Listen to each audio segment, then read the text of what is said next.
ನಮಸ್ಕಾರ, welcome to Yoyo Kannada. ಹವಾಮಾನದ ವರದಿ. ಕರ್ನಾಟಕದ 13 ಜಿಲ್ಲೆಗಳಲ್ಲಿ ಕೆಲವು ಕಡೆ ಇಂದು ಕೂಡ ಸಾಧಾರಣ ವಾತಾವರಣ ಇರುತ್ತದೆ. ಚದುರಿದಂತೆ ಮಳೆ ಬೀಳುವ ಸಾಧ್ಯತೆಗಳಿವೆ. ಈ ಪೈಕಿ ಕರಾವಳಿಯ 3 ಜಿಲ್ಲೆಗಳಿಗೆ ಕೆಲವು ಕಡೆ ಸಾಧಾರಣ ಮಳೆಯಾಗಲಿದೆ. ಉತ್ತರ ಒಳನಾಡಿನ ಜಿಲ್ಲೆಗಳ ಪೈಕಿ 4 ಜಿಲ್ಲೆಗಳಲ್ಲಿ ಒಂದೆರಡು ಕಡೆ ಮಾತ್ರ ಚದುರಿದ ಮಳೆ ನಿರೀಕ್ಷಿತ. ಉಳಿದ ಜಿಲ್ಲೆಗಳಲ್ಲಿ ವ್ಯಾಪಕವಾಗಿ ಚಳಿ ಮತ್ತು ಒಣಹವೆ ಮುಂದುವರಿಯಲಿದೆ, ಹೀಗೆಂದು ಭಾರತೀಯ ಹವಾಮಾನ ಇಲಾಖೆ ಮುನ್ಸೂಚನೆಯಲ್ಲಿ ತಿಳಿಸಿದೆ. ಕರ್ನಾಟಕದ ಬಹುತೇಕ ಕಡೆ ಮುಂಜಾನೆ ಬೆಳಗಿನ ಹೊತ್ತು ಮಂಜು ಮುಸುಕಿದ ವಾತಾವರಣ ಇರಲಿದ್ದು, ಸಹಜವಾಗಿ ಚಳಿ ಕೂಡ ಇರಲಿದೆ. ಮಳೆ ಬಿದ್ದು ಕೆಲವು ಕಡೆ ಒಟ್ಟಾರೆ ವಾತಾವರಣದ ಉಷ್ಣಾಂಶ 2 ರಿಂದ 3 ಡಿಗ್ರಿ ಸೆಲ್ಸಿಯಸ್ ನಷ್ಟು ಹೆಚ್ಚಾಗಿ ಇರಲಿದೆ ಎಂದು ಹವಾಮಾನ ಇಲಾಖೆ ತಿಳಿಸಿದೆ. ಇನ್ನು ಉತ್ತರ ಒಳನಾಡಿನ ಜಿಲ್ಲೆಗಳನ್ನ ಗಮನಿಸಿದರೆ ಬೆಳಗಾವಿ, ಧಾರವಾಡ, ಹಾವೇರಿ, ಕಲಬುರಗಿ ಜಿಲ್ಲೆಗಳಲ್ಲಿ ಕೆಲವು ಕಡೆ ಚದುರಿದ ಮಳೆಯಾಗಬಹುದು. ಉಳಿದಂತೆ ಗದಗ, ಬಾಗಲಕೋಟೆ, ಬೀದರ್, ಕೊಪ್ಪಳ, ರಾಯಚೂರು, ವಿಜಯಪುರ, ಯಾದಗಿರಿ ಜಿಲ್ಲೆಗಳಲ್ಲಿ ಒಣಹವೆ ಇರುತ್ತದೆ. ಇದೇ ರೀತಿ ದಕ್ಷಿಣ ಒಳನಾಡಿನ ಜಿಲ್ಲೆಗಳ ಪೈಕಿ ಚಾಮರಾಜನಗರ, ಚಿಕ್ಕಮಗಳೂರು, ಹಾಸನ, ಕೊಡಗು, ಮೈಸೂರು, ಶಿವಮೊಗ್ಗ ಕೆಲವು ಕಡೆ ಚದುರಿದ ಮಳೆಯಾಗಬಹುದು. ಉಳಿದಂತೆ ಬಳ್ಳಾರಿ, ಚಿತ್ರದುರ್ಗ, ದಾವಣಗೆರೆ, ವಿಜಯನಗರ, ಬೆಂಗಳೂರು ಗ್ರಾಮಾಂತರ, ಬೆಂಗಳೂರು ನಗರ, Chamarajanagar, Chikkaballapur, Kolar, Mandya, Mysuru, Ramanagara, ತುಮಕೂರುಗಳಲ್ಲಿ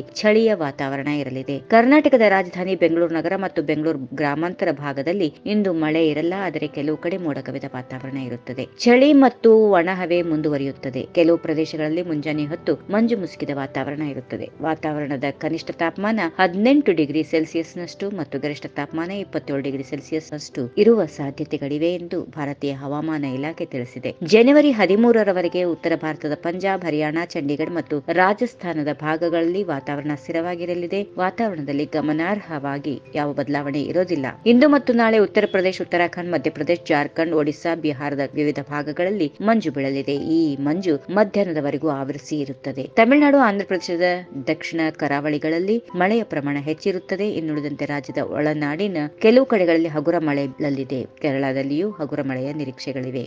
if you like this video, ಬೇಗ ಲೈಕ್ ಮಾಡಿ, ಕಾಮೆಂಟ್ ಮಾಡಿ, ಶೇರ್ ಮಾಡಿ ಹಾಗೂ ಯೋಯೋ ಟಿವಿ ಕನ್ನಡವನ್ನು ಸಬ್ಸ್ಕ್ರೈಬ್ ಮಾಡಿ.